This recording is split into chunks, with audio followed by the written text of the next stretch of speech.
Avery Pony. I just figured I'd show these while I was talking. So I was watching a video and it was about somebody reacting to storytelling. And I figured I'd tell a couple of my stories. Like from school. I think I was about in middle school.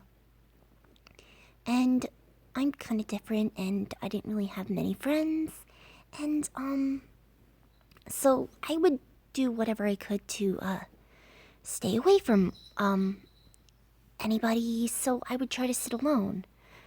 I would sit on my own in lunch. I'd make sure to avoid anybody. If there was not really much room and I couldn't sit anywhere else that was alone, I'd try to find a place where maybe I could get a little further away from everybody. And even throughout, as I got older, I continued doing it. I made one friend. She was kind of sometimes there. I didn't really sit with anybody. I would, in high school, my whole high school, I would sit alone. Sometimes people would sit around me and would talk. And I would try as hard as I could to keep to myself. And I wasn't very sociable. Eventually I did sit with a couple of friends who introduced me to someone I started dating. And then I sat with him for like a year or so, and then he had to move. And I was kind of upset about that. But after that I kind of sat alone again. And it was kind of upsetting because I would feel really alone. Another story, this one's a kind of a funny one. So,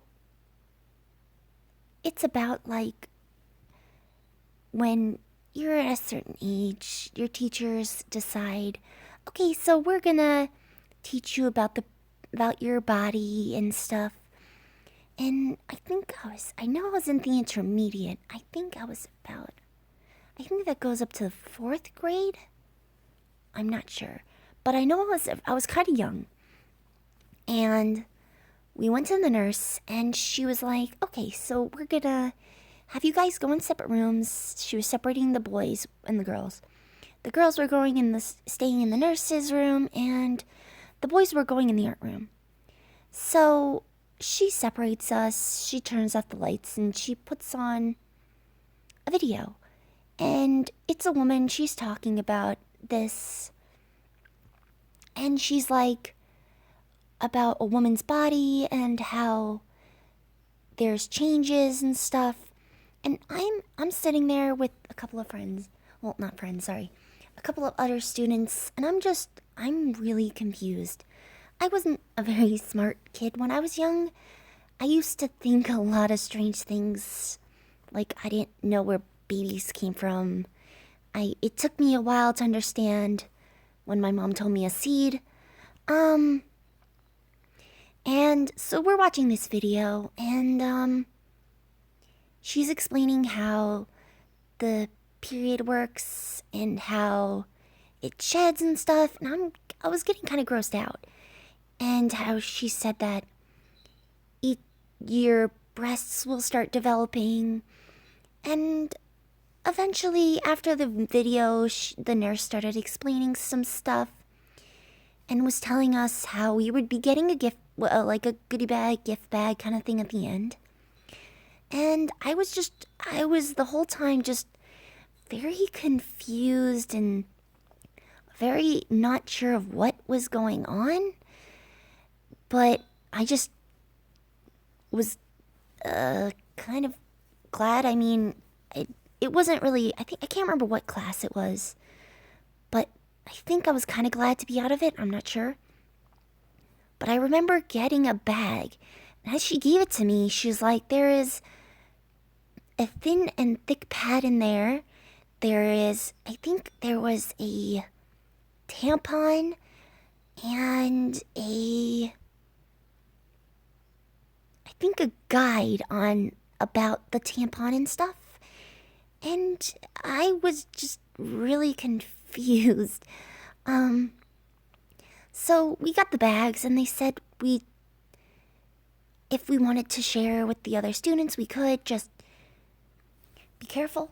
And so, we got back together with our classmates and the girls and guys, we all got gift bags. I think the guys got a condom and a guide and safety stuff. And as I got older, I realized that was kind of messed up and gross because they were like very young. I think I was about, like I said, I think maybe I was in third, fourth grade. I'm not sure, but I was in the intermediate and I didn't think it was very appropriate for us to get all these stuff for so early. I mean, I got older and I was still kind of grossed out about it. Oh, sorry about that. And, I was very grossed out. So, but anyway, I got home and gave it to my mom and she was even surprised. She was just like, wait, they gave you this stuff? And I'm like, yeah. She was like, that's strange. And I just forgot about it. I don't think I really remembered anything about all that stuff that I learned. And I think I just blew it off because I didn't really care too much about it. So I think my mom put that away in a bag in my bathroom for like a God forbid, like I doubted I needed it. So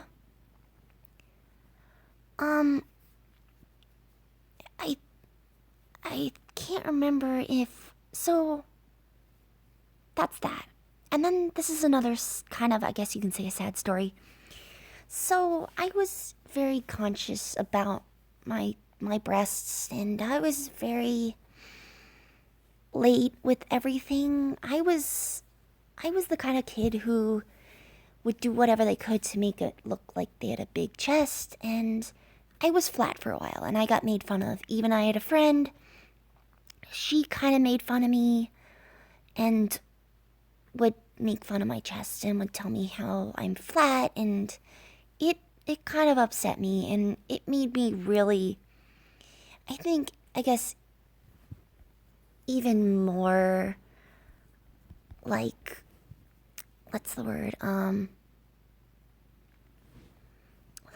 on.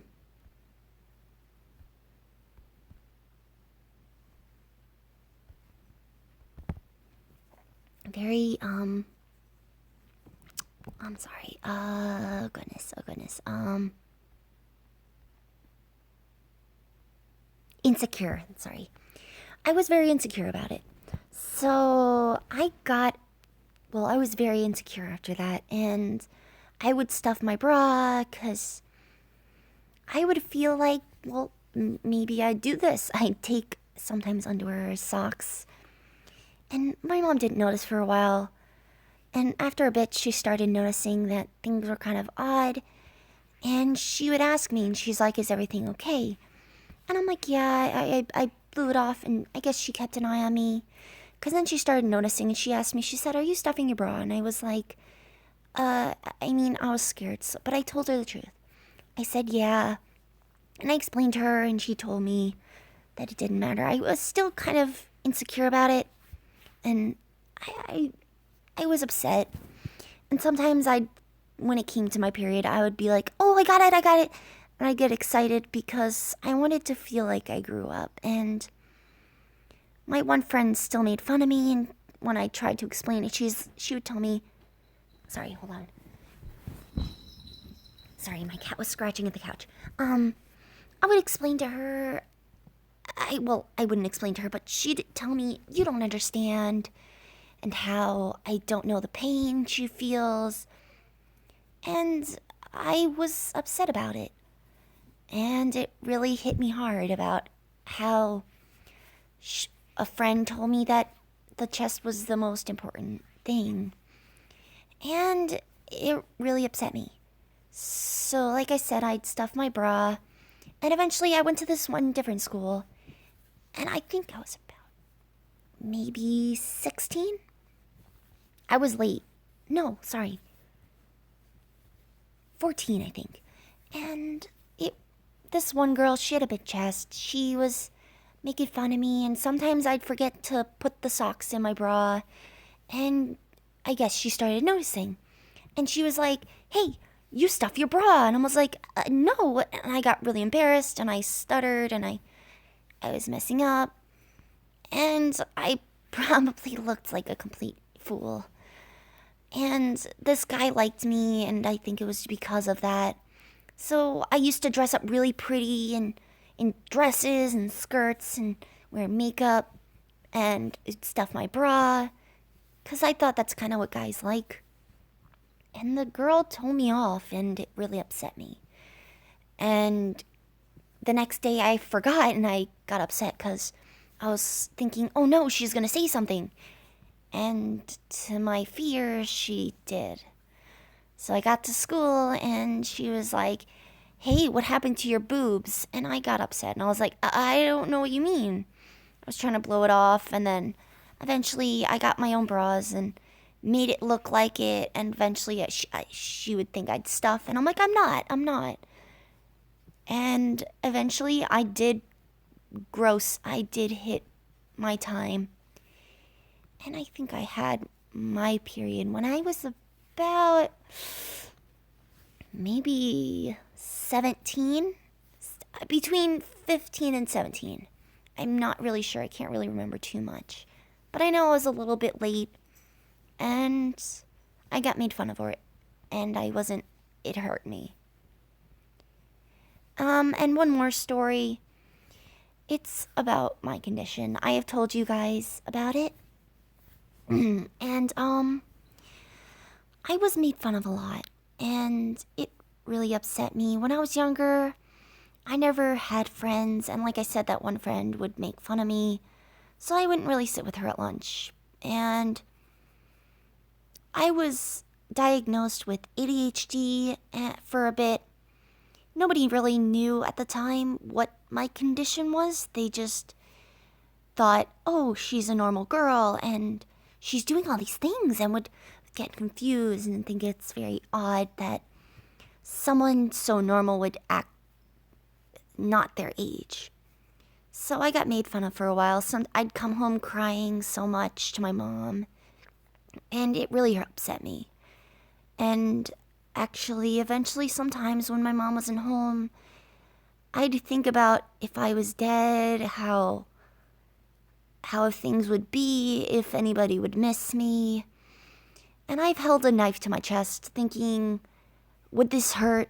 How would I end this? And I had a friend online. I talked to him all the time, and he helped me. So I thought about, he'd miss me. And I stopped. I would think about if I wasn't there.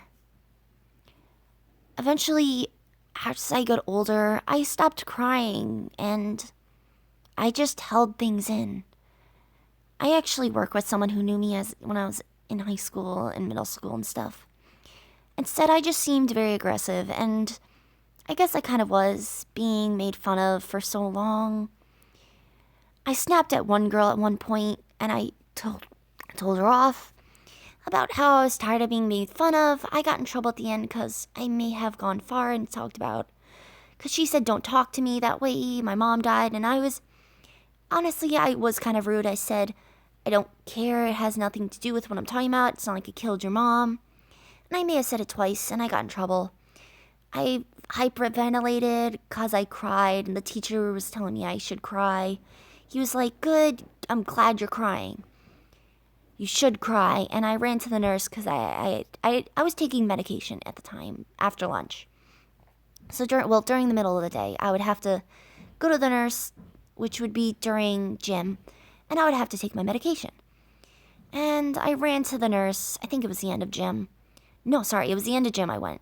And it was the end of gym, and I ran there, and I was crying, and I was hyperventilating, and I couldn't breathe. And I wound up going to the hospital. I kept everything bubbled and in, and I just didn't say anything. And eventually, as I got older, it got worse with my temper and my mood. And I'd get really upset very easy, and the only friends I really had was on my computer and on my phone. Well, I didn't have a phone just yet, but it was on my computer. And I kept myself isolated into my room. My mom was worried about me. I used to talk to her all the time. I'm an only child. So my mom is like my best friend. She is everything to me. And I always went to her when I was upset or needed someone to talk to. But as I get older, like even eventually, like if I had to tell something, if I got in trouble or did something bad, I'd feel sick and I'd feel bad and I'd tell her. Eventually, like I said, as I got older, it stopped. I stopped getting that sick feeling and I'd keep it to myself. And she was worried because she said I used to talk to her. And like I said, eventually, as I get older, added to my teenage moodiness and the upsettingness of keeping everything bottled in, I've snapped at my mom a lot and I've apologized. I felt really horrible a lot about it. Because like I said, she's my best friend. Because she was the only friend I had. And I loved doing things with her. I loved to hang out. So even when I had friends, I would seem to push them away. Because they'd think, oh, I'm this normal person. And they'd get to know me. And, sorry, my cats are playing. And they'd notice something off about me. And it upset me. I had a girl tell me she'd go on a trip with me and then say she'd room with me, and then a couple days later after she hung out with me, she erased my name from the paper or crossed it out and put a different name. And I was kind of upset and I asked, and my mom wound up rooming with me. It was kind of nice, but I was kind of worried. My mom was worried about the kids making fun of me. I told her I didn't care because, like I said, eventually I just kept everything bottled. I didn't care what anybody said. I knew they were making fun of me. And I was just a very quiet person. I didn't talk to really anybody. And I think that's actually really it. And actually, to this day, I am still very conscious of how I look. I don't have a big chest. I'm kind of upset about it. I feel like my looks are what people like, and I tried to learn that, and I try really hard to change myself.